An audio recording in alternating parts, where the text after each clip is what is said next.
dahil may giniling dito. Gawa tayo ng burger. And gawa tayo ng meatballs pang ulam ngayong tanghali. Para naman maiba naman ang ulam. Diba? Meatballs. Ayan, lutuin ko na lang siya. Iprito ko ng konti. Tapos, luto.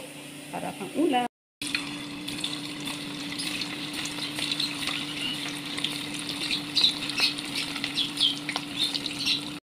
Guys, piniprito ko na yung ginawa kong meatballs. Ayan.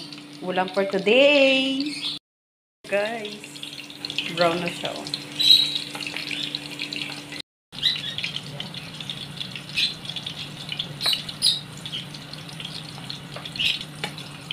Ay na guys, hindi ko na yung meatballs. Diba? Guys, yung final result ng meatballs ni John. Ito, hindi ko siya prinito. Trinay ko lang na hindi pritohin. Mas maganda rin pala pag hindi prinito. Ito, prinito ko yan. Ayan, kain na tayo guys. Meatballs ni Joanne.